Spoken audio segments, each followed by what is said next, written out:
ഒരു പാവം അമ്മയാണ്. എങ്കിൽ അവിടെ കവിയൂർ പൊന്നമ്മയല്ലാതെ മലയാളത്തിന് മറ്റൊരു മുഖമില്ലായിരുന്നു.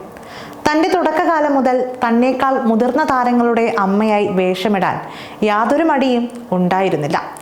1962 ശ്രീരാമ പട്ടാഭിഷേകം എന്ന സിനിമയിലാണ് ആദ്യമായി ക്യാമറയ്ക്ക് മുമ്പിലെത്തുന്നത്. രാവണനായി കൊട്ടാരക്കര ശ്രീധരൻ നായർ എത്തിയപ്പോൾ സുന്ദരിയായ മണ്ടോദരിയായത് കവിയൂർ പൊന്നമ്മയായിരുന്നു. പിന്നീട് 3 വർഷങ്ങൾക്ക് ശേഷം 1965 തൊമ്മന്റെ മക്കൾ എന്ന സിനിമയിൽ സത്യന്റെയും മധുവിന്റെയും അമ്മയായി കവിയൂർ പൊന്നമ്മ എത്തി. അവിടെ നിന്നിങ്ങോട്ട് മലയാളികളുടെ പ്രിയപ്പെട്ട അമ്മയായി കവിയൂർ പൊന്നമ്മ മാറി.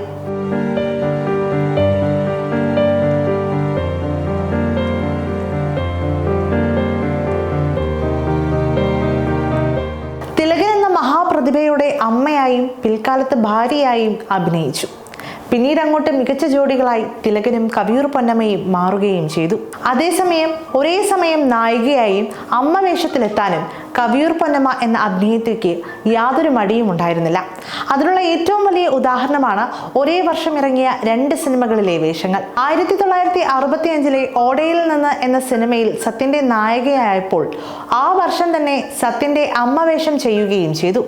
1974 ഇറങ്ങിയ നെല്ല് എന്ന ചിത്രത്തിലെ സാവിത്രി എന്ന കഥാപാത്രമാണ് അമ്മ വേഷങ്ങളിൽ നിന്ന് വേറിട്ട് കാണാവുന്ന പൊന്നമ്മയുടെ മറ്റൊരു കഥാപാത്രം സ്ക്രീനിൽ തെളിഞ്ഞത്. 1971, 72, 73 എന്നീ വർഷങ്ങളിൽ തുടർച്ചയായി ഏറ്റവും നല്ല രണ്ടാമത്തെ നടിക്കുള്ള അവാർഡുകൾ സ്വന്തമാക്കാനും മലയാളത്തിന്റെ അമ്മയ്ക്ക് സാധിച്ചിട്ടുണ്ട്. കിരീടം, ഹിസൈനസ് അബ്ദുള്ള, ഭരതം, ചെങ്കോൽ, അരയന്നങ്ങളുടെ വീട്, റൺവേ, അങ്ങനെ എണ്ണിയാൽ ഒടുങ്ങാത്ത അനേകം അമ്മ വേഷങ്ങൾ. മോഹൻലാലിന്റെയും മമ്മൂട്ടിയുടെയും സുരേഷ് ഗോപിയുടെയും ജയറാമിന്റെയും എല്ലാം അമ്മയായി സ്ക്രീനിലെത്തിയ പൊന്നമ്മച്ചി യുവതാരങ്ങൾക്കൊപ്പവും സിനിമയിൽ നിറസാന്നിധ്യമായിരുന്നു. എന്നാൽ വാർദ്ധക്യത്തിന്റെ അവശതകൾ പിന്തുടർന്ന കാലങ്ങളായിരുന്നു കഴിഞ്ഞ കുറച്ച് കാലങ്ങൾ.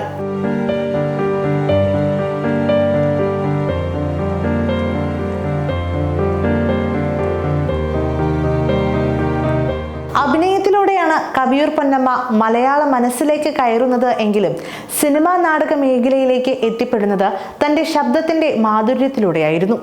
14ാമത്തെ വയസ്സിൽ അന്നത്തെ പ്രമുഖ നാടക കമ്പനിയായ പ്രതിഭ ആർട്സിന്റെ നാടകങ്ങളിൽ ഗായികയായാണ് കലാരംഗത്ത് വരുന്നത്.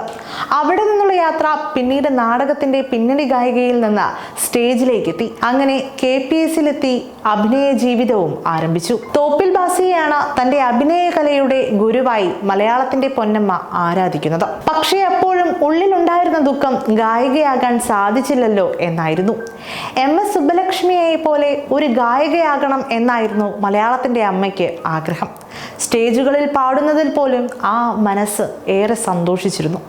പക്ഷേ ജീവിതത്തിൽ ചില പ്രതിസന്ധികൾ നേരിടേണ്ടി വന്നപ്പോൾ അഭിനയം തന്നെ തിരഞ്ഞെടുക്കാൻ അവർ തീരുമാനിച്ചു.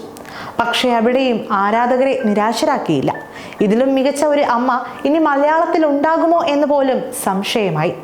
അമ്മയായി കവിയൂർ പൊന്നമ്മയുടെ ഡേറ്റ് കിട്ടാൻ സംവിധായകരും നടന്മാരും കാത്തിരിക്കുന്ന അവസ്ഥയിലേക്ക് ആ അഭിനയ ജീവിതം നീങ്ങി. ഒരു ലൊക്കേഷനിൽ നിന്ന് മറ്റൊരു ലൊക്കേഷനിലേക്ക് മലയാളികളുടെ പ്രിയപ്പെട്ട അമ്മ സഞ്ചരിച്ചുകൊണ്ടേയിരുന്നു. ഇന്ന് മലയാളത്തിന്റെ അമ്മ ഇനി ഇല്ല എന്ന് കേൾക്കുമ്പോൾ ഏതൊരു മലയാളിയും വിങ്ങുകയാണ്. കാരണം ഒരു അമ്മ സ്നേഹം മലയാളികൾ ഈ അമ്മയ്ക്കും നൽകിയിട്ടുണ്ട്.